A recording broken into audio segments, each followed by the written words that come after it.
You're listening to the Be a Better Lawyer podcast with Dina Cataldo, episode 132. So how do high-achieving lawyers break through generations of being taught that we have to grind ourselves into the ground to get results for clients, build a successful business, and create a life we love? While law schools are busy teaching the rule of law, they're slacking on teaching us how to be a better human to create for ourselves the success we thought we'd achieve after law school. This podcast bridges the gap between law school and life. Hello there. It's nice to talk to you again. If you are here for the first time, this is the perfect episode to start with. And if you are a longtime listener, I am going to talk about concepts you may have heard from me before in a different way than I have talked about them in previous podcasts. When we hear these concepts differently, we have the opportunity to internalize them in ways that we've never been able to do so before. So a lot of times when I'm talking with new clients, and I also know this from personal experience, we expect that we will be happy when our business is making more money, or our relationship with someone is better, or we've achieved a goal, or when someone just behaves differently. Then when we hit the goal, we don't feel happy all of the time, and we wonder why. Then we go after something else, and that doesn't make us happy, and then we chase the next thing and the next thing. And I love goals because they help us see the way that we think. But when we don't do what I'm going to walk you through here today, then we're going to feel like there's something wrong with us, like there's something broken. And I want you to know that there's nothing wrong with you. We feel anxiety, anger, stress, despair, sadness, all of those feelings. And sometimes we get stuck in a loop of feeling this way. Today, you're going to learn why you feel this way and how you can break this loop. Before we dive in, I want to make sure that you are in the know of all the latest things in my world. Are you on my email list? I mean, really, if you're not on it, you are missing out. I send amazing emails each week, and I help you think about your legal practice in ways that you've never thought about it before. It's like getting a coach in your inbox. So sometimes I share stories, but I always ask you questions or discuss issues that you must ask yourself as you build your legal practice and design the life you want to have while you're growing it.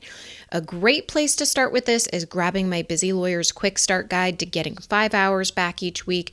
You can download that guide and get on that email list at dinacataldo.com/busylawyer.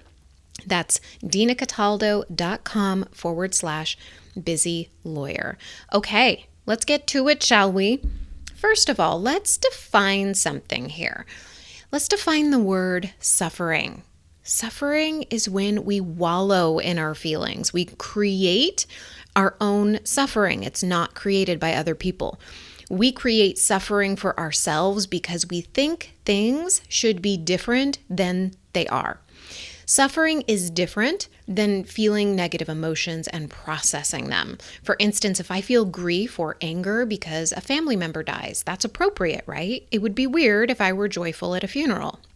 We process those emotions, we sit with them, we recognize them as normal. We know that even if there's a hole where someone used to be, that same grief and anger or whatever other feelings are coming up for us when it first happens, they dissipate. It's not as fresh or as vibrant as when we first felt it. We suffer when we continually think that things should be different than they are, and we resist reality. We suffer when we think there should be a different reality. Our brain believes that the story should have a different ending. It's like when you watch a movie and you're unsatisfied with the ending, you tell yourself, they should have done X. These two people should have gotten together. That person shouldn't have died. Then it would have felt complete. It would have felt like a better movie. The same thing goes with how our brain thinks about everything in daily life. Our brain is a meaning-making machine. It loves stories. It needs them to explain the world and why things happen. And when it doesn't get what it wants, it starts to get fussy. Our brain is like a toddler that wants what it wants when it wants it. It doesn't think logically. It just wants things. I'm going to give you a couple examples here. So I love the example of road rage because some of the nicest people I know are rageaholics when they drive. They're always getting angry at people for cutting them off or not signaling. And I used to be the exact same way, so I get it. I changed things using the steps I'm going to share in just a minute. When we're driving and we're cut off in traffic, a lot of us get upset. We think things like they need to look where they're going, what a jerk, people in the world are so inconsiderate these days. I love that last one because then we can use this one little instance in the world to reaffirm our whole worldview. And then we steam about it for minutes, maybe hours. We're indignant and self-righteous. We've made up a whole story about what a jerk they are and how they shouldn't be allowed to breathe the same air as we do. So for me, it would set the tone for my day when something like this happened. It would just be a little easier for someone to get under my skin, or I'd complain to a coworker. I'd feel drained because I spend so much brain power and just physical energy. Because when you're angry, it just takes energy from you. You feel it in your body. And sometimes that's why it feels powerful. But it really just drains away some of our most important energy, or the best energy that we have for our most important tasks. And I just waste it on something insignificant, like somebody who just wasn't driving or paying attention, So another example where our brain likes to make up stories is with our family and friends.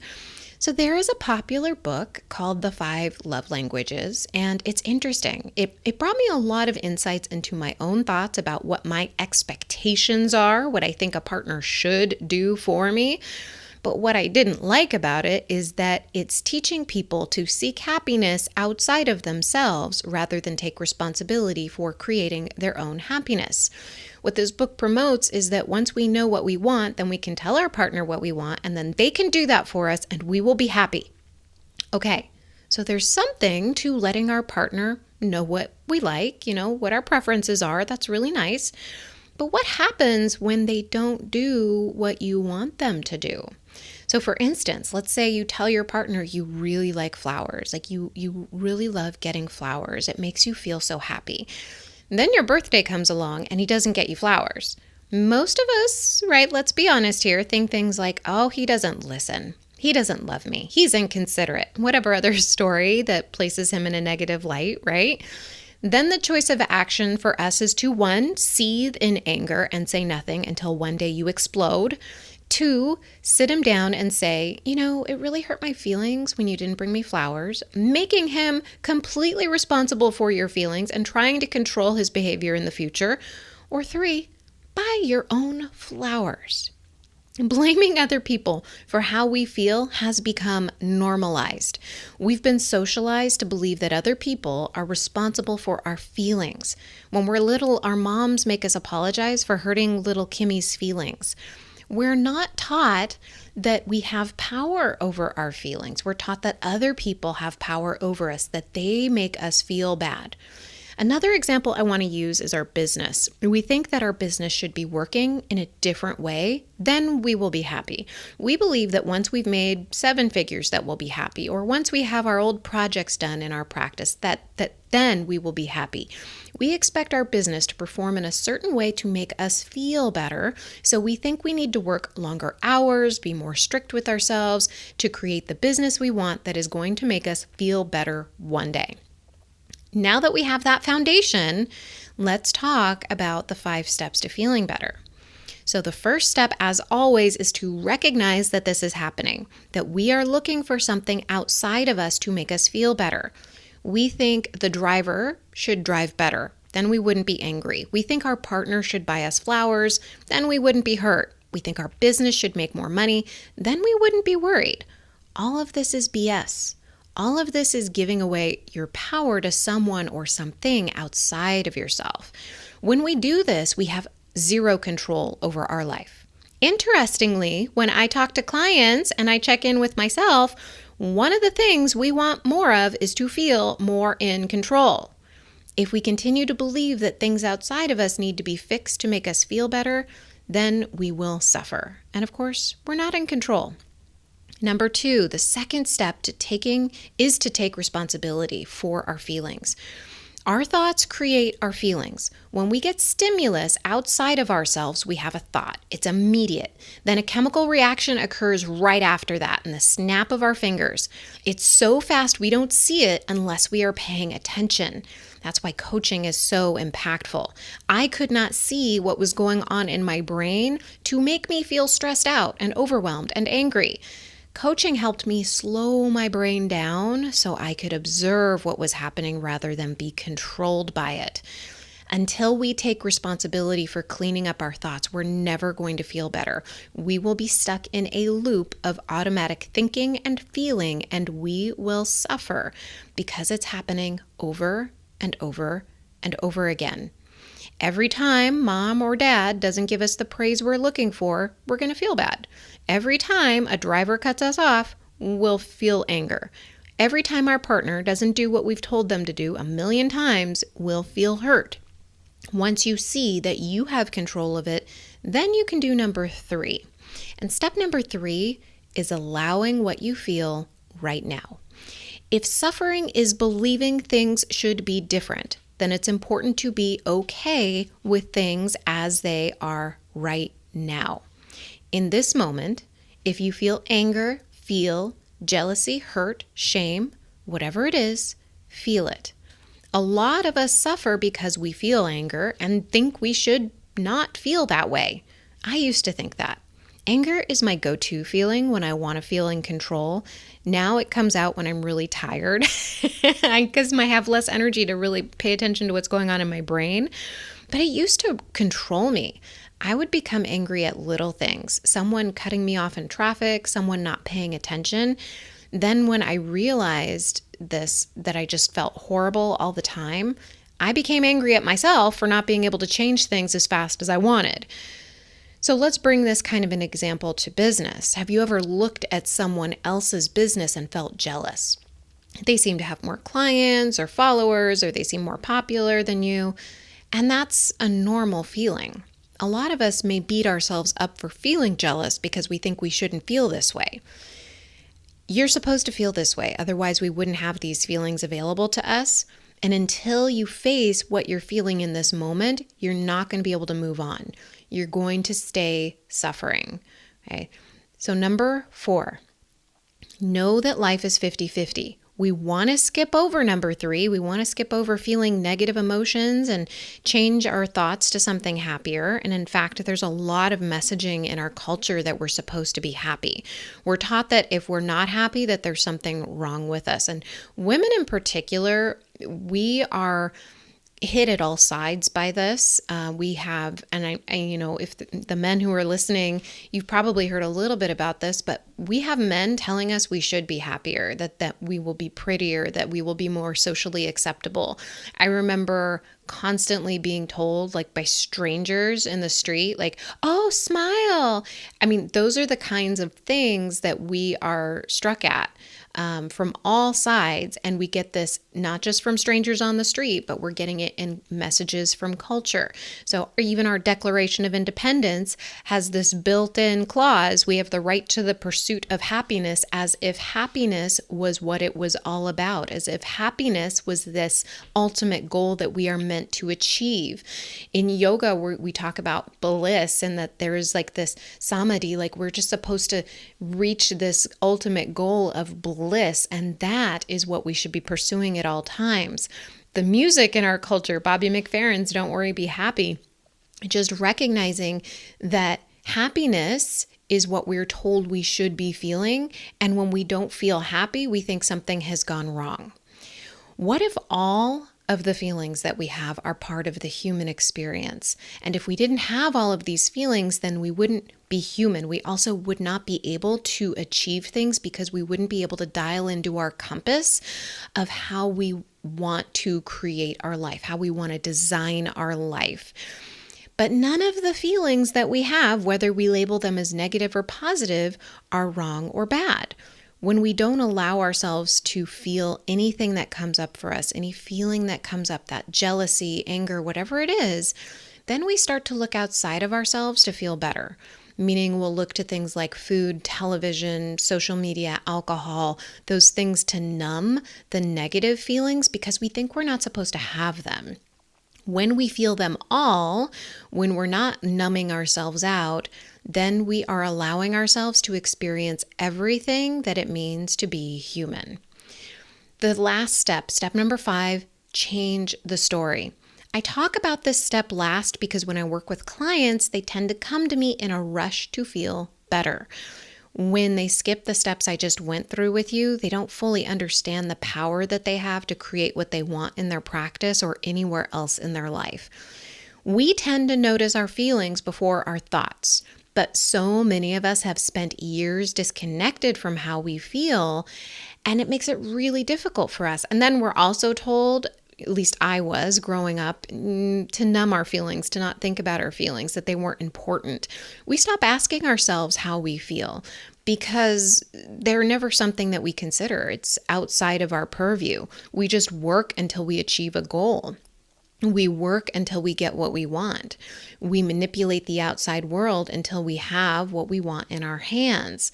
But when we look inside of ourselves, when we take responsibility for what we're feeling, then we stop doing that. And we stop, looking at this as a fluffy skill, right? We start looking at it as essential to understanding ourselves, to being connected with ourselves. And once we notice our feelings, then we have access to our thoughts. We can almost never go wrong when we give someone the benefit of the doubt with our thoughts. And I'm going to show you some examples here. So earlier I had talked about those different stories, right? Like the road rage, the partner with the flowers, hitting goals in our business. Well, think about the stories that we tell ourselves. What we focus on expands. When we tell ourselves a story over and over again, we're really writing our future for ourselves. We have to be we are in control of our future. So we can decide we want to get stuck in a loop of not feeling good, right? Suffering through jealousy or anger or not good enough feelings, or we can start taking responsibility and understanding that feeling is simply being caused by a thought, that it's nothing external to us that's causing it. So the very first story we're talking about, right? Like we're stuck in traffic, a driver cuts us off. Well, we have a choice of the stories that we want to tell ourselves. Like our brain may automatically have this habit of thinking, they're so inconsiderate. They shouldn't be breathing the same air as I do. They're such a jerk, and now I'm going to be late. Society is going to hell in a handbasket, right? Love that phrase.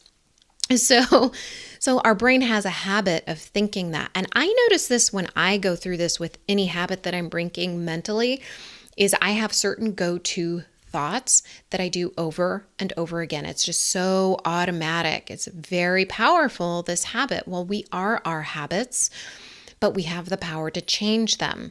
So what else could you think about that driver? And when I was teaching myself this skill of feeling better, knowing that I didn't want to feel angry, I didn't want this sapping my energy, I had to start looking for alternatives. And one of the alternatives to me was maybe they have someone going to the hospital or they're going through something. Maybe they're rushing to see a loved one dying, right? Like I would make these stories up in my head, right? They're just as true as they're a jerk. We don't know that they're a jerk. We don't know that they're not going to the hospital. We don't know. And so I would tell myself this, and it didn't feel true when I told it to myself the first time. It didn't feel true, but I kept practicing it. I kept noticing what my reaction was. I kept noticing what my thought was. And then I would notice myself, okay, well, what's the story I want to tell myself about this situation? I repeated this over and over and over and over and over. This is not a one and done thing. This is something that we work at. And one day I realized that I had made that decision to believe the story that, maybe there's something going on in their life. And I stopped being so darned angry. It was just no big deal. It was like, okay. Not a big deal at all. It was just, I went from a person who was always angry and frustrated and would zap all my energy first thing in the morning getting upset with someone, to then someone who would have the same exact thing happen and no, okay, doesn't even bother me. It doesn't even faze me anymore. And it had to have been years later after I had changed this habit in my brain that my dad had died. I was incredibly sad and heartbroken and all of those things. And I was trying to find a place to get a massage. Like, I was trying my best to be good to myself. So I had scheduled a massage and I was going to, be in a sauna. I was like, okay, I'm doing this. And on my way there, I got lost. My phone wasn't working. Like, it wasn't telling me where I needed to go. And I was angry. I cut at least 2 people off. And I mean, so it's like, you never know what's going on in someone's brain. And it just reaffirmed to me, like, you just never know what is going on inside someone else's head. Because I didn't do anything with malice, and the people who are, getting in front of you, cutting you off, doesn't necessarily mean they're doing it with malice. They can have anything going on with them. So I just thought I'd share that little story just to give a little perspective on this. All right, so the other story, when our partner doesn't give us flowers, and maybe we've told them a million times, this is what makes us happy. Make us happy. Give us flowers, right? So we'll think things like, he never listens, he doesn't care about me. Well, why not make up a different story for ourselves, right? Like, why not do the exact same thing? Instead of thinking he doesn't care about me, why not focus our attention on what shows us that he does care about me, if that is available to you, right? Like, I'm glad he's spending time with me. I really love that he took me out to dinner. Like, all of these different things. Like, just because he doesn't bring you flowers doesn't mean anything about the way he thinks about you. And honestly, if we were going to take charge of making ourselves happy, and that was something that brought us happiness, just go out and get your own flowers. Like, just look at how you are delegating responsibility for your feelings or taking responsibility for your feelings. And then when we're not hitting our goals in our business, right, we're so connected with our business. It's like our baby, right? Like, we're growing our business, you're growing your legal practice, and you might think things to yourself like, I'm not working hard enough, I should stay later tonight. How about looking for where things are working, where you are achieving what you need to achieve, looking towards those thoughts of, it's going to get done, it'll get done. Or, this is the process of hitting my goals. This is just where I am right now. And it may not feel true to you at first. These new thoughts may not feel true to you, but they take practice, and you've got to practice them because your brain is in such a habit of automatically thinking and making up stories and automatically feeling as a result. And from there, you just act, right? Like, you have anger and you react. You have jealousy and you react. Rather than recognizing, hey, what I'm feeling right now is normal. What's causing it? It's a thought. Where am I taking responsibility for my thought, my feelings, and where am I delegating that responsibility? You always have a choice. All right, now here's where I want to clarify something. If you're in a relationship with someone who is abusive towards you emotionally or physically, I am not saying decide on a story that makes you feel better about staying in that relationship. We always want to evaluate our feelings. It's important to have awareness of what we're feeling and understand what's creating it for us. So, as a side note, I was in a relationship with someone who was emotionally abusive. I didn't realize it at the time. When you're in it, you don't see it. And he would tell me things like I was overreacting or I was imagining things. And I believed him because I wanted to trust him. Like, I had thoughts that I want to trust him. I want to believe him, right? And I would ignore things because I believed the story that I was someone who overreacted. I believed that thought. It felt awful pretty much all of the time until I decided I didn't want to feel awful all of the time. I saw that I deserved to be treated better. I took responsibility for staying in a relationship that was unhealthy for me, that didn't feel good because of what I thought about myself. I didn't value myself enough going into the relationship and then going through some of that relationship. And when we start to look inside to see how we feel about ourselves and look at the stories we tell ourselves, then we can start to make the change that we want to make. So it's always important to evaluate how we think about ourselves, what we think about ourselves, how we're taking responsibility for the position that we're in, and then whether or not we want to stay in it, okay? All right, so here's a recap. First, be aware that your brain is constantly making up stories. That's what it does naturally. They're not always true stories. In fact, I would say none of them are quote unquote true. We decide what we want to believe. Number 2, take responsibility for your feelings. Nothing outside of you creates the pain. It's everything that we have created for ourselves. 3, allow the feelings that you have right now. Knowing what you're feeling, allowing yourself to go through that experience is part of this process of feeling better. Number 4, know that all feelings are part of the human experience. If we weren't supposed to have them, they wouldn't exist. Everything is 50-50. 50% of the time, we feel good. 50% of the time, maybe we feel not so good. But if we numb ourselves out to those feelings that don't feel so good, then we are going to be putting that extra pressure on ourselves, and we're going to create more suffering for ourselves, which is the point of doing all of this, is because we don't want to suffer. We don't want to create this suffering for ourselves. And number 5, change your story. If the story your brain has made up is causing you pain, you have a choice. This is a practice. Rinse and repeat. Just like I was saying, it's not going to feel true the very first time you say it. It's going to be true when you start doing it over and over, and then you start feeling it, and you start feeling in your body, just like, with the road rage incident. I didn't feel anger. I felt neutral. It was just a person who cut me off in traffic. It wasn't like it meant anything about me, about them. It just, okay, I'm still driving. I'll get there when I get there, wherever I'm going.